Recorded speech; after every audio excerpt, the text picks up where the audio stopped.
नमस्ते विद्यार्थी मित्रांनो, आपल्याला आज नवीन विषयाला सुरुवात करायची आहे आणि तो विषय म्हणजे इतिहास. आपला भारत देशाला प्राचीन काळापासूनचा इतिहास लाभलेला आहे आणि आपण राहतो तो कोणत्या खंडामध्ये राहतो? आशिया खंडामध्ये भारत आहे. पण भारताला एक स्वतंत्र उपखंडसुद्धा म्हटलं जातं. त्या भारतीय उपखंड आणि इतिहासाशी काय संबंध आहे भारतीय उपखंडाचा, याचा आपल्या ह्या विषयामध्ये आपल्याला अभ्यास करायचा आहे. भारतीय उपखंड आणि इतिहास आपल्याला 3 टप्प्यात बघावं लागणार आहे. त्याच्यामध्ये 1.1 इतिहासाची घडण आणि भौगोलिक वैशिष्ट्य. दुसरा पॉईंट 1.2 भारताची भौगोलिक वैशिष्ट्य आणि भारतीय उपखंड. अशा 3 टप्प्यात आपल्याला या पाठाचा अभ्यास करावा लागणार आहे. पाठ क्रमांक 1 भारतीय उपखंड आणि इतिहास. त्यातला पहिल्या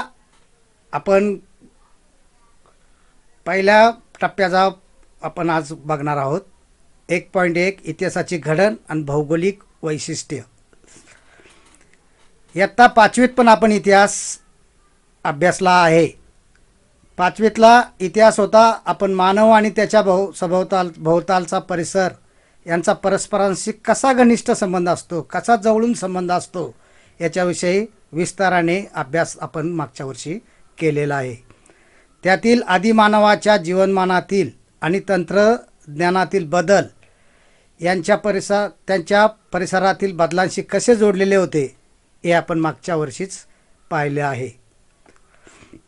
अश्मयुगीन संस्कृती, पाषाणयुगीन संस्कृती, त्यातली माणसं आदिमानव त्याच्या अगोदरच्या इतिहासामध्ये आपण अभ्यासला आहे.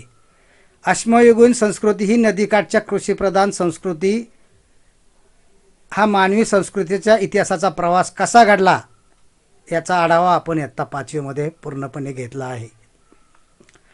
इतिहास म्हणजे काय? इतिहास का अभ्यासायचा आहे? का त्याचा अभ्यास करायचा असा? तर इतिहास म्हणजे मानवी संस्कृतीच्या प्रवासात घडलेल्या सर्व प्रकारच्या भूतकालीन घटनांची सुसंगत मांडणी. स्थल, काल, व्यक्ती व समाज हे इतिहासाचे 4 प्रमुख आधारस्तंभ आहेत. इतिहास म्हणजे काय? घडून गेलेल्या घटनांचे सुसंगत म्हणजे एकमेकाशी संगत असणारे त्याचे गुण आपल्याला एकत्रित करून सुसंगत करायचे, मांडणी त्याची करायची आहे. आणि ती मांडणी केलेली असते. त्याचं स्थल कुठं घडला तो इतिहास, त्याला काहीतरी स्थळ असतं, ठिकाण असतं. स्थल म्हणजे ठिकाण, आणि या ठिकाणाची आपल्याला अभ्यास करावा लागणार आहे. आणि काल, कोणत्या काळी घडलं, ते कोणत्या काळामध्ये घडलं, तो कालखंड आपल्याला इतिहासाच्या अभ्यासात करावा लागणार आहे. आणि त्यातल्या व्यक्ती, कोण व्यक्ती होत्या त्या व्यक्तींचा, आणि त्यातला समाज, जो समाज होता त्या काळातला, ह्या 4 घटकांचा आपल्याला सुसंगत मांडणी ज्या ठिकाणी लिहिली गेलेली आहे, नोंद केलेली आहे, मग तो अभ्यासने म्हणजे इतिहासाचा अभ्यास करणे. पुन्हा एकदा बघा, इतिहास म्हणजे मानवी संस्कृतीच्या प्रवासात, मानवाचा जो जगण्याचा प्रवास झाला आहे आत्तापर्यंत, त्याच्यामध्ये ज्या घटना घडून गेलेल्या आहेत, भूतकालीन घटनांची सुसंगत मांडणी केलेली आहे. त्याचं स्थळ, ठिकाण ठरवलेलं गेलं आहे, काळ ठरवला गेलेला आहे, त्यातल्या व्यक्ती ठरवलेल्या गेलात, व समाज, त्यातला समाज पण ठरवला गेला आहे. हे इतिहासाचे अभ्यासाचे 4 प्रमुख आधारस्तंभ आहेत. या 4 घटकांशिवाय इतिहास लिहिला जाऊच शकत नाही. त्याची सुसंगत मांडणी लिहिली गेली असेल तर त्याचा अभ्यास करायला सुद्धा आपल्याला सोपं जाणार आहे. यापैकी स्थल हा घटक भूगोलाशी म्हणजे भौगोलिक परिस्थितीशी संबंधित आहे. तुम्ही परिसर अभ्यासला आहे मागच्या काही इयत्तांमध्ये. सभोवताली असणारा परिसर आणि त्याची भौगोलिक परिस्थितीशी संबंधित आहे, असतोच तो. इतिहास व भूगोल यांचे नाते अतूट आहे. भौगोलिक परिस्थिती इतिहासावर अनेक प्रकारे परिणाम करत असते. चला याविषयी आपण चर्चा करूया. तुमच्या परिसरात कोणकोणते व्यवसाय आहेत? माणसाचा समाजाचा जे गट पडला जातो, घटक पडला जातो, तो व्यवसायावर अवलंबून असतो. शेती करणाऱ्याला शेतकरी म्हटलं जातं, भाजीपाला पिकवणाऱ्याला सुद्धा शेतकरी म्हटलं जातं आणि भाजीपाला विकणाऱ्याला सुद्धा विक्रेता, भाजी विक्रेता म्हटलं जातं. अशा प्रकारचे तुमच्या परिसरात कोणकोणते व्यवसाय आहेत ते तुम्ही अभ्यासून लिहून काढायचे. तुमच्या परिसरात कोणकोणती पिके घेतली जातात. पिके म्हणजे शेतात जे पेरलं जातं ते पिकवलं जातं. शेतकरी कष्टाने त्याचं चांगली निगा राखतो आणि ती पिकं मोठे होऊन मग त्याची काढणीची कामं सुरू होतात आणि त्याचं पीक घेतलं जातं. कोणकोणती पिके घेतल्या जातात याची नावं तुम्ही लिहायची आहेत. आहार म्हणजे काय त्या परिसरामध्ये आहार घेतला जातो. आता आपल्याकडं आहार घेतला जातो तर भाकरी. आहारात कोणकोणत्या वस्तू असतात आपल्याकडं, पदार्थ कोणकोणते असतात. भाकरी, चपाती, भाजी आणि भात. तांदूळाचा भात होत असतो. त्या परिसरात घेतला जाणारा आहार, वेशभूषा म्हणजे ते परिधान करत असलेले कपडे, याला वेशभूषा म्हटलं जातं. आणि घरबांधणी जर बघायचं असेल तर आपल्याला इकडे कालानुसार, भौगोलिक स्तरानुसार ही जी चित्र दाखवलेली आहेत घरांचे प्रकार, त्याच्यावरून तुमच्या लक्षात येईल घरबांधणी हा विषय. आणि त्या ठिकाणी केला जाणारा व्यवसाय इत्यादी गोष्टी बऱ्याच अंशी आपण राहतो त्या परिसराच्या भौगोलिक वैशिष्ट्यांवर अवलंबून असतात. समाज जीवनसुद्धा त्यावर अवलंबून असते. उदाहरणार्थ, डोंगर भागामध्ये राहणारा, डोंगराळ प्रदेशात राहणाऱ्या लोकांचे जीवन मैदानी प्रदेशात राहणाऱ्या लोकांपेक्षा अधिक कष्टाचे असते. तुमच्या लक्षात येत असेल. आता डोंगरामध्ये राहणारे लोक ते डोंगराळ प्रदेशामध्ये गणले जातात आणि त्यांचा जीवन प्रवास मैदानामध्ये राहणाऱ्या लोकांपेक्षा खडतर असतो, कठीण असतो. कारण सगळ्याच गोष्टी तिथं त्यांना उपलब्ध होत नाहीत डोंगरामध्ये. त्यामुळे त्यांना काही अंशी कष्ट सहन करून आपलं जीवन रोजचं जगावं लागतं. त्यांचं जीवन मैदानी प्रदेशात राहणाऱ्या लोकांपेक्षा अधिक कष्टाचे असते असं म्हटलं तर वावगं ठरणार नाही आहे. डोंगराळ प्रदेशात सुपीक शेतजमिनीची उपलब्धता अगदी थोडी. डोंगराळामध्ये जमीन असते ती उताराची असते आहे आणि उताराच्या जमिनीवर जास्त पीक येऊ शकत नाहीत मैदानी प्रदेशासारखं. त्याची शेतजमिनीची उपलब्धता अगदी थोडी. उपलब्ध म्हणजे आपल्याला फायदा देणारं उपलब्धता हा शब्दाचा वापर केला आहे. उपलब्धता अगदी थोडी आहे. तर मैदानी प्रदेशात सुपीक शेतजमीन असते, सपाट असते, त्याला खालीवर नसतं बिलकुल. आणि त्यामुळे तिथं पाणी त्याला नदीकाठी शक्यतो अशा जमिनी असतात. नदीच्या जवळ असणाऱ्या तिथं पाणी पुरवठा होऊ शकतो. सुपीक शेतजमीन मोठ्या प्रमाणावर उपलब्ध असते. त्यामुळे डोंगराळ प्रदेशातील लोकांना तृणधान्य आणि भाज्या कमी प्रमाणावर उपलब्ध असतात. डोंगरामध्ये अशी पिकं येत नाहीत. धान्य पिकं कमी प्रमाणात पिकतं. त्यांच्याकडं फक्त ज्या भात खाचरांमध्ये जो पिकल तो भातच फक्त त्यांना खावा लागतो. आणि भाज्या तर काही प्रमाणात उपलब्ध झाल्या तर त्या ठिकाणी गुजराण त्यांची होत असते. कमी प्रमाणावर उपलब्ध असतात तर तुलनेने मैदानी प्रदेशातील लोकांना या गोष्टी पुरेशा मिळतात. या उलट मात्र मैदानी प्रदेशामध्ये राहणाऱ्या लोकांचं जीवन सुखकर असतं आणि सहज उपलब्ध सगळ्या वस्तू त्यांना उपलब्ध होत असल्यामुळं ते डोंगराळ प्रदेशातील लोकांपेक्षा तुलनेने सुखी जीवन जगत असतात. कारण तुलनेने मैदानी प्रदेशातील लोकांना या गोष्टी पुरेशा मिळतात म्हणून ते सुखकर जीवन जगतात. त्याचा परिणाम खाण्यापिण्यावर झालेला दिसतो. डोंगराळ प्रदेशात राहणाऱ्या लोकांना अन्नासाठी शिकारीवर आणि जंगलातून गोळा केलेल्या पदार्थांवर अधिक अवलंबून राहावं लागतं. कारण ती परिस्थिती, भौगोलिक परिस्थितीच तशी आहे. अशाच पद्धतीने डोंगराळ प्रदेशात राहणाऱ्या आणि मैदानी प्रदेशात राहणाऱ्या लोकांच्या जीवनपद्धतीतील इतर गोष्टींमध्ये सुद्धा फरक आढळतो. वर तुम्हाला लक्षात आले असेल चित्रामध्ये पहिलं घर कुठल्या भौगोलिक परिस्थितीत दिसतंय तुम्हाला लक्षात येतंय का तुम्हाला? नारळाची झाडं दिसतात, नारळाची, पोपळीची, आणि घर उतरत्या छापराची आहे. हे कुठलं घर असणार आहे? विचार करा, तुम्हाला आठवलं तर बघा. हे जिथं जास्त पाऊस होतो, जास्त पाऊस कोकणात होत असतो आणि अशी झाडं कोकणातच दिसतात आपल्याला. त्या कोकणातल्या परिसरातल्या भौगोलिक परिस्थितीनुसार ते घराची बांधणी ठरलेली असते आणि त्या पद्धतीने उतरत्या छपराची पडलेला पाऊस पटकन कौलाच्या खाली उतरतो, ओघळून जातो. त्यामुळं घरं उतरच्या छपराचीच त्या ठिकाणी बांधावं लागतात. त्याचप्रमाणे डोंगराळ प्रदेशामध्ये राहणाऱ्या लोकांना अशा झोपड्या तयार कराव्या लागतात. त्यासुद्धा उतरत्या छपराच्याच असाव्या लागतात. भिंतीसुद्धा त्याच पद्धतीने त्यांना तयार कराव्या लागतात. पहिलं घर आहे ते कोकणातलं, दुसरं घर आहे ते डोंगराळ प्रदेशातलं आणि तिसरं घर आहे ते आपल्याला मैदानी प्रदेशातल्या लोकांचं बांधलेलं घर दिसतंय. कौलारू घर आहे ते सुद्धा उतरते छपराचंच बांधलेलं असतं, पण छान पद्धतीने त्याची बांधणी केलेली असते. लोकांच्या जीवनपद्धतीतील इतर गोष्टींमध्येही फरक आढळतो. आपण राहतो त्या प्रदेशातील हवामान, आपण ज्या ठिकाणी राहतो त्याचं हवामान, पडणाऱ्या पावसाचं प्रमाण, पर्जन्यमान आणि शेतीतून मिळणारी पिकं, वनस्पती आणि प्राणी इत्यादी गोष्टी आपल्या जगण्याची साधने असतात.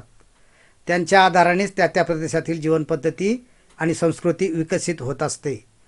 जगण्याच्या साधनांची मुबलकता जिथे असेल तिथे मानवी समाज दीर्घकाळ वस्ती करतो.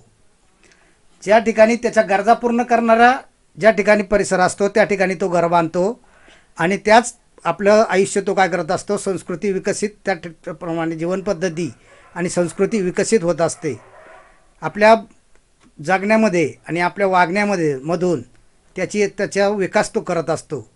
जगण्याच्या साधनांची मुबलकता जिथे असेल तिथे मानवी समाज दीर्घकाळ वस्ती करतो. त्याच ठिकाणी मानवी समाज दीर्घकाळ वस्ती करतो ज्या ठिकाणी त्याच्या गरजा पूर्ण होणाऱ्या वस्तू त्या सहज प्राप्त होतात, सहज मिळतात आणि त्याची मुबलकता असते त्या ठिकाणी. कालांतराने या वस्त्यांचे ग्राम, वसाहती आणि नगरे यात रूपांतर होते आणि मग हळूहळू वस्ती वाढत गेल्यावर त्याचं गाव तयार होतं आणि गाव तयार होते, गाव मोठं मोठं होत त्याचं नगर तयार होतं, वसाहती तयार होऊन ते नगरात रूपांतर होतं. पर्यावरणाचा ऱ्हास, अचानक जर पूर आला, मोठा पूर आला, त्या पुरामध्ये बरीच घरं वाहून नदीकाठची जातात, शेती वाहून जाते, झाडं पण वाहून जातात. याला पर्यावरणाचा ऱ्हास म्हणतात. दुष्काळ, काही ठिकाणी पाऊस पडतच नाही, कमी पडतो पडला तर, आणि ते पुरेसं प्यायलासुद्धा पाण्याचा आपल्याला दुष्काळ सहन करावा लागतो. पूर्वीच्या काळामध्ये आक्रमणे यायची शत्रूंची आणि त्या आक्रमणामुळे घोड्यांच्या टापांखाली पिकं नष्ट व्हायची, शेती नष्ट व्हायची. त्याला आक्रमणं म्हटलं जातं. इतर कारणांमुळे जगण्याच्या साधनांची कमतरता भासू लागली की लोकांना गाव सोडून जाणे भाग पडते. दुष्काळात राहणाऱ्या लोकांना मराठवाड्यात कधी काळी कमी पाऊस झाला तर तिथं दुष्काळ पडतो आणि मग ते आपल्या रोजगाराच्या शोधामध्ये शहराकडे धाव घेतात. त्यामुळं लोकांना त्या गाव सोडून आपलं जीवन जगण्यासाठी आपल्याला दुसऱ्या गावात, दुसऱ्या शहरात जावं लागतं. ग्राम, वसाहती, नगरे उजाड होतात. अशा अनेक घडामोडी इतिहासात घडलेल्या दिसतात. त्यावरून इतिहास आणि भूगोल यांचे नाते अतूट असते हे यावरून स्पष्ट होते. आपला भारत देश विस्ताराने मोठा आहे, खूप मोठा आहे भारत देश आपला. त्याच्या उत्तरेला हिमालय, पूर्वेला बंगालचा उपसागर, पश्चिमेला अरबी समुद्र आणि दक्षिणेला हिंदी महासागर आहे. भारताची अंदमान, निकोबार आणि लक्षद्वीप हे बेटे वगळता उरलेला प्रदेश भौगोलिकदृष्ट्या सलग आहे. भूगोलाच्या दृष्टीने मग सलग जमीन अशी सलग आहे, कुठं तुटलेली नाही आहे. त्यामुळं भारत देश हा विस्ताराने खूप मोठा आहे. एका बाजूला हिमालय पर्वत, उत्तरेला जशी निसर्गाने ती भिंतच बांधून मजबूत भिंत बांधलेली अशी पर्वत रांग आहे हिमालयाची मोठी, ती उत्तरेच्या दिशेने भारताच्या उत्तरेला. पूर्वेला बंगालचा उपसागर, मोठा उपसागर आहे, समुद्र आहे. पश्चिमेला अरबी समुद्र, आपल्या जवळच असणारा अरबी समुद्र आणि दक्षिणेला हिंदी महासागर आहे. अशा ह्या तिन्ही बाजूनी, भारताच्या तिन्ही बाजूनी नैसर्गिकरित्या तटबंदी आहे आणि भारत मध्ये सुरक्षित आहे. म्हणजे वेगळं सैन्य लावण्याची गरज पडणार नाही अशा पद्धतीने भारताची आपली नैसर्गिक रचना आहे. त्यामुळे भारताला ते एक वरदानच लाभलेलं आहे. भारताची अंदमान, निकोबार आणि लक्षद्वीप ही बेटे वगळता उरलेला प्रदेश भौगोलिकदृष्ट्या सलग आहे. आपली फक्त ही अंदमान ही बेट आहेत भारताचा भाग असणारा, ती समुद्रात असतात. समुद्राला चहूबाजून पाणी असणाऱ्या जमिनीच्या तुकड्याला बेट म्हटले जातात. ते अंदमान नावाचा निकोबार नावाचं बेट आहे आणि हिंदी महासागर आणि बंगालचा उपसागर यांच्यामध्ये लक्षद्वीप ही बेटे वगळता उरलेल्या प्रदेशाला भौगोलिकदृष्ट्या सलग आहे. प्राचीन भारताचा इतिहास शिकत असताना आपल्याला हा भूप्रदेश लक्षात घ्यावा लागतो. आपल्याला हा बारकाईने लक्ष ठेवून अभ्यासावा लागणार आहे. त्याचाच उल्लेख आपण प्राचीन भारत असं करतो. त्याचाच उल्लेख कसा करायचा आहे? प्राचीन भारत असा करणार आहोत. आजचे पाकिस्तान आणि बांगलादेश इसवी सन 1947 पूर्वी भारताचाच भाग होते, परंतु 1947ला भारत स्वतंत्र झाला. पाकिस्तानला पण स्वातंत्र्य मिळाले आणि बांगलादेश स्वतंत्र झाला. ते आपलेच भाग असताना नंतर ते फाळणी होऊन बांगलादेश त्यांना देण्यात आला होता. भारतीय इतिहासाच्या जडणघडणीचा विचार केला असता खालील 6 भूप्रदेश महत्त्वाचे ठरतात. आपल्याला 6 भूप्रदेशांचाच अभ्यास करायचा आहे आणि तेच महत्त्वाचं ठरणार आहे. ते भूप्रदेश आपल्याला बघायचे, त्यांचा बारकाईने विस्ताराने आपल्याला अभ्यास करायचा आहे. पहिला भाग आहे तो हिमालय. तुम्हाला सांगितलं हिमालय ही रांग, पर्वतरांग आहे, ती डोंगरांची रांग आहे, फार मोठा पर्वत आहे. जगातला सगळ्यात उंच शिखरसुद्धा भारताच्या हिमालय पर्वताचा भाग होता काही काळ. त्याच्यानंतर सिंधू, गंगा, ब्रह्मपुत्रा ह्या नद्यांची मैदानी प्रदेश, खूप मोठ्या नद्या आहेत. या सिंधू हिमालयात उगम पावणाऱ्या ह्या तिन्ही नद्या आहेत. सिंधू, गंगा आणि ब्रह्मपुत्रा ह्या नद्यांचा मैदानी प्रदेश, ते जे वाहत जातात खाली जाऊन मैदानी प्रदेश तयार होतो. सुपीक प्रदेश त्यांचा नदीकाठचा असतो आणि ते शेतीची खूप मैदानी प्रदेशामध्ये पिकं येणारं ते शेत तयार होतं. तिसरा भाग बघायचा आपल्याला थरचे वाळवंट. चौथा भाग बघायचा आहे दख्खनचे पठार आणि 5वा भाग बघायचा आहे समुद्रकिनाऱ्याचे प्रदेश आणि 6वा भाग समुद्रातील बेटे. आपल्याला ह्या सगळ्याचा 6 मुद्द्यांचा आपल्याला विस्ताराने आपल्याला त्याचा अभ्यास करायचा आहे. भारताच्या इतिहासाच्या जडणघडणीचा विचार केला असता जी 6 मुद्दे आपण मगाशी सांगितले गेलेले होते माझ्याकडून, त्या 6 मुद्द्यांचा आपण व्यवस्थित विस्ताराने बघूया. आपण भारतीय उपखंडाचा अभ्यास करताना ह्या 6 मुद्द्यांचा आधार घेऊनच तो करावा लागणार आहे आपल्याला. भारतीय उपखंड कोणत्या याच्यात तयार झालेला आहे? जगामध्ये अशी 6-7 खंड आहेत. त्यापैकी आशिया खंडामध्ये आपला भारत देश येतो आणि त्या आशिया खंडाचा मिळून दक्षिण आशिया हा ग्रुप कसा तयार झाला? आपल्या शेजारी राहणारे चीन, पाकिस्तान, अफगाणिस्तान, बांगलादेश, म्यानमार, नेपाळ, भूतान, तिबेट ह्या सर्व देशांचा मिळून एक गट तयार झाला आहे. त्याला दक्षिण आशिया असे पण म्हटलं जातं. पण दक्षिण आशियामधील भारत हा विस्ताराने सगळ्यात मोठा असल्यामुळं त्याला भारतीय उपखंड असं नाव देण्यात आलं. या सगळ्या देशांचा मिळून भारताचा त्याचाच समावेश आहे आणि भारतालाच त्यांनी प्रमुख नाव का दिलं भारतीय उपखंड? तर भारताचा विस्तार सगळ्यात मोठा आहे ह्या देशांमध्ये. ह्या ग्रुपला भारतीय उपखंड असं म्हटलं जातं. आणि ह्या उपखंडाचा आपल्याला जर इतिहासाचा अभ्यास करायचा असेल, त्याच्या जडणघडणीचा जर विचार केला तर आपल्याला ह्या 6 मुद्द्यांचा आपल्याला विस्ताराने आता हे करायचं आहे, अभ्यास करायचा आहे. त्यामध्ये सगळ्यात महत्त्वाचा भारताच्या उत्तरेला जो महत्त्वाचा एक पर्वतरांग दिसती, निसर्गाने जणू ती बांधूनच ठेवली आहे भारताच्या संरक्षणासाठी. हिंदुकुश व हिमालय पर्वतामुळे भारतीय उपखंडाच्या उत्तरेला जणू एक अभेद्य भिंतच उभी राहिलेली आहे. या भिंतीमुळे भारतीय उपखंड मध्य आशियातील वाळवंटापासून अलग झालेला आहे. आपल्या त्या हिमालयाच्या पर्वताच्या शेजारीच लगेच चीन नावाचा देश आहे आणि आत्ताच अलीकडं आपण ऐकतोय बातम्या की चीननी आता भारतावर आक्रमण करण्यासाठी लेह लडाख बाँड्रीवर सैन्य आणलं होतं. पण भारताने त्याला चोख उत्तर दिलं आहे आणि त्या हिमालयाच्या डोंगर रांगांमधूनच आपल्याला त्याला उत्तर देणं सोपं गेलं आहे. म्हणून एक नैसर्गिक तटबंदी आपण भिंत बांधतो कंपाऊंड बांधतो, आपलं घर बांधलं का साईडला पहिलं कंपाऊंड करतो संरक्षणासाठी. पण ही निसर्गानेच आपल्याला भारताला देणगी दिलेली आहे. एक अभेद्य भिंतीसारखा पर्वत रांगच आपल्याला मिळालेली आहे. त्यामुळं भारताला संरक्षण मिळालेलं आहे पूर्णपणे उत्तर दिशेकडून. त्यामुळं या हिमालय पर्वतामुळं आपल्याला त्याचा भूभाग पण वेगळा करता आला. तो आपोआप झाला नैसर्गिकरित्याच. नाहीतर आपल्याला वाळवंटाचा प्रदेश आपल्याला मिळाला असता. मध्य आशियातील वाळवंटापासून तो अलग झालेला आहे. मात्र हिंदुकुश पर्वतातील खैबर व बोलन खिंडीमधून जाणारा खुष्कीचा व्यापारी मार्ग आहे. समोरच्या चित्रामध्ये ही खैबर खिंडी दिसते.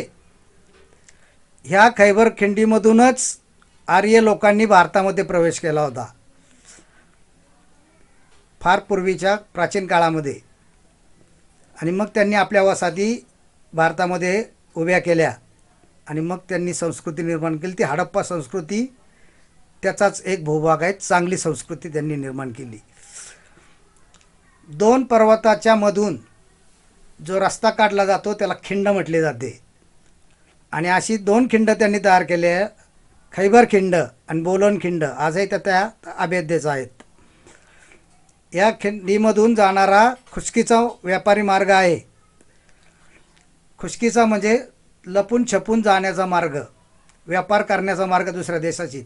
हे दोनच मार्ग त्या ठिकाणी हे होते, उपलब्ध होते. नंतर तयार झाला मध्य आशियातून जाणाऱ्या प्राचीन व्यापारी मार्गाशी तो जोडला गेलेला होता.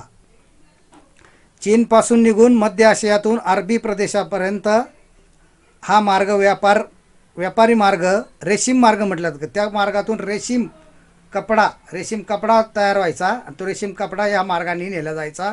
म्हणून त्या मार्गाला रेशीम मार्ग म्हणून संबोधलं जातं. तेव्हापासूनच ओळखला जातो ते रेशीम मार्ग म्हणूनच. कारण या मार्गावरून पश्चिमेकडील देशात पाठवल्या जाणाऱ्या मालात रेशीम प्रमुख असायचं.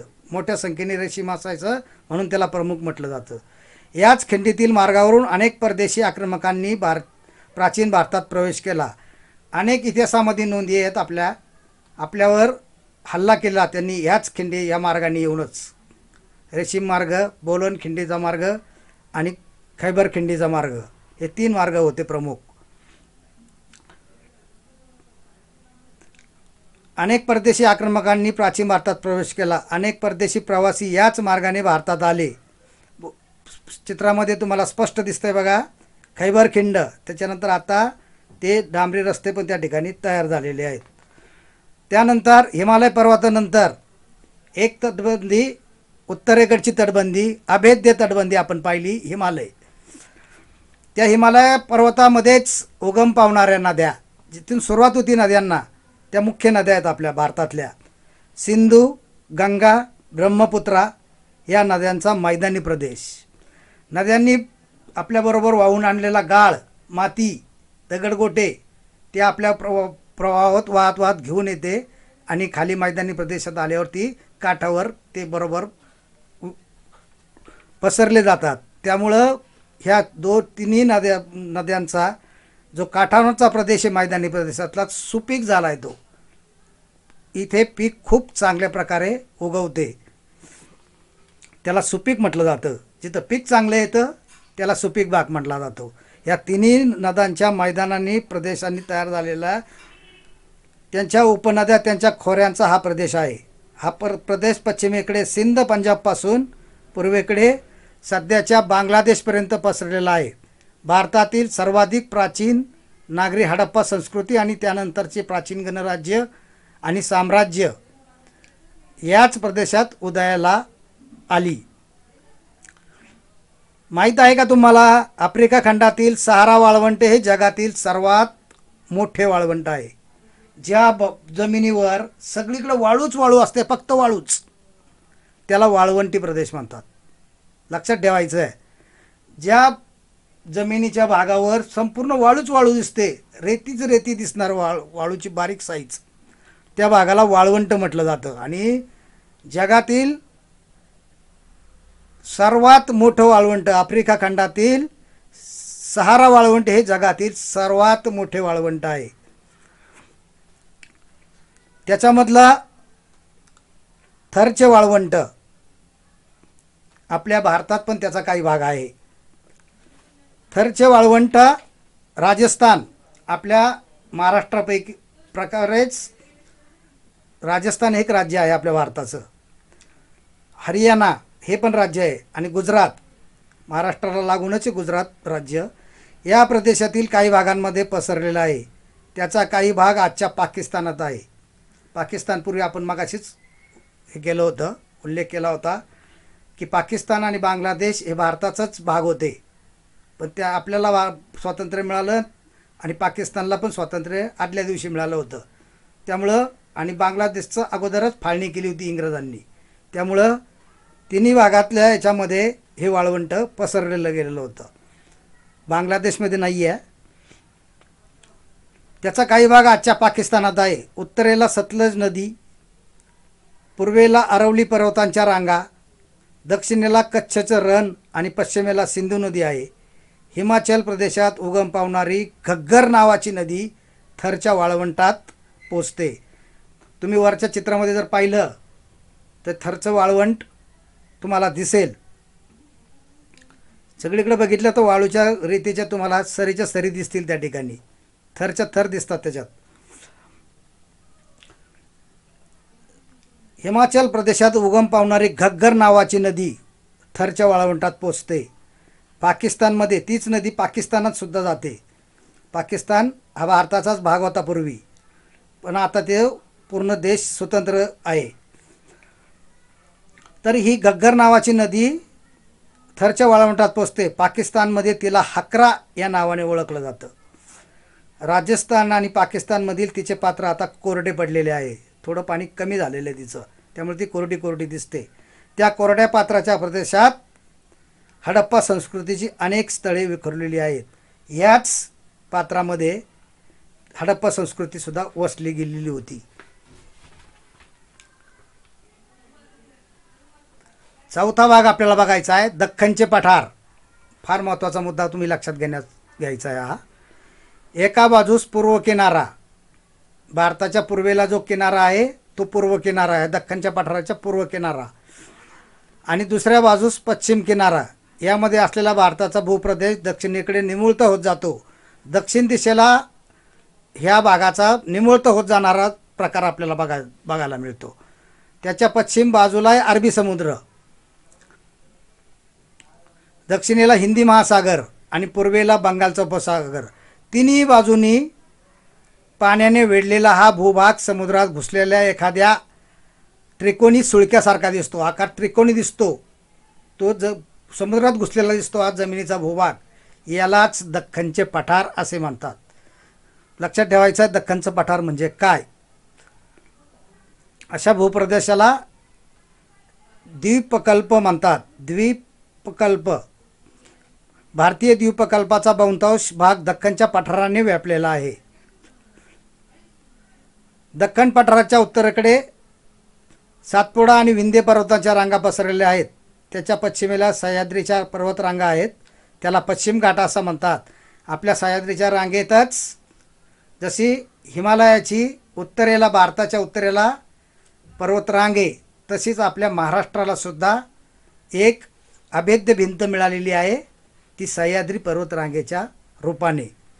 त्याला पश्चिम घाट म्हणतात. सह्याद्रीच्या पश्चिम पायथ्याशी कोकण आणि मलबारच्या किनारपट्टीचा प्रदेश आहे. दख्खनच्या पठाराच्या पूर्वेकडील डोंगरांना पूर्व घाट असे म्हणतात.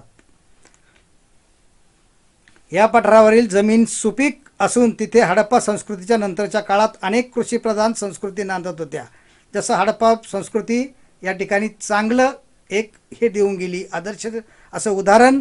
कशी असावी संस्कृती, कशी असावी सगळी घरबांधणी, कसे असावे व्यवसाय, आणि शेजारच्या राष्ट्रांसुद्धा व्यापार कशा प्रकारे ठेवण्यात यावं, असा एक आदर्श निर्माण करणारी संस्कृती भारतात होऊन गेली, ती म्हणजे हडप्पा संस्कृती.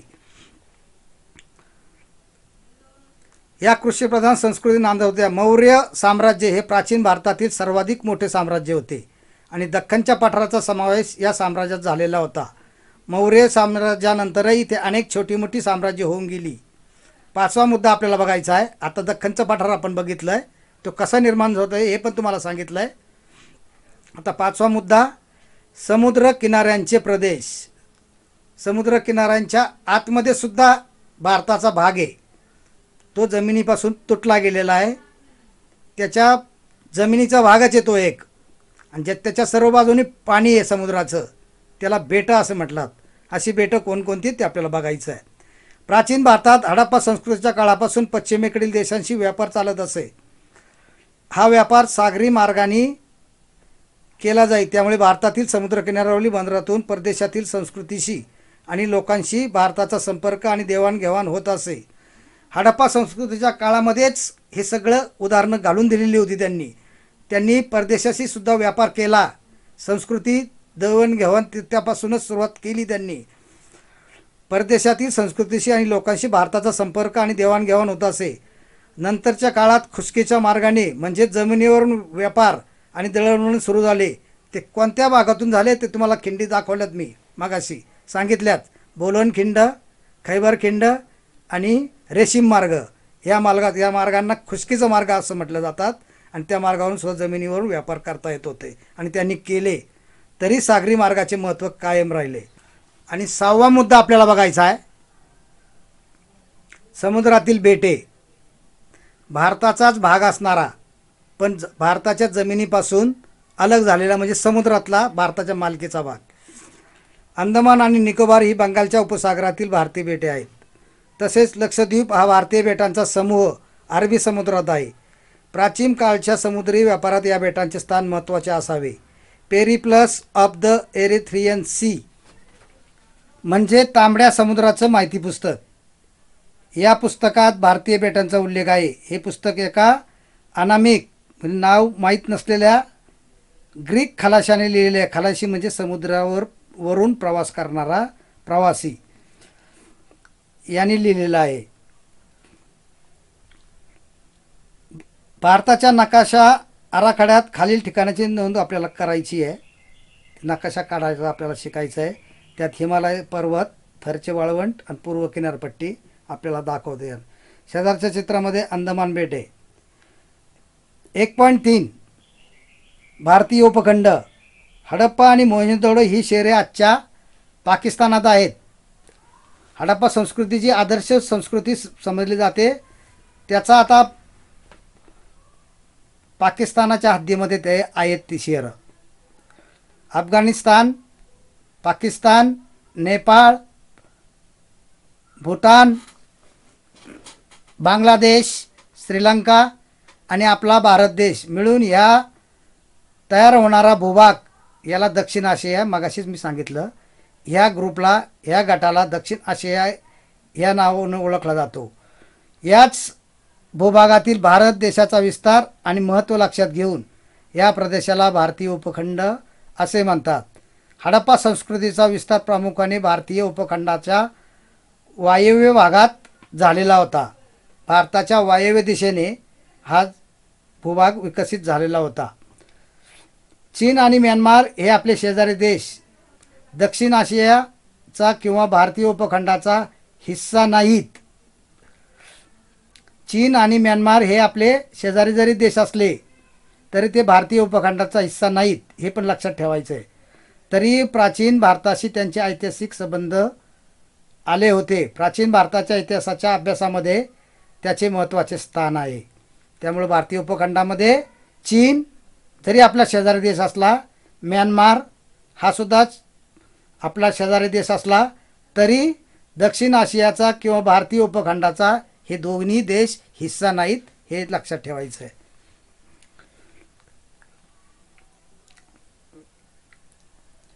पुढील पाठात याचा स्वाध्याय तुम्हाला सांगण्यात येईल.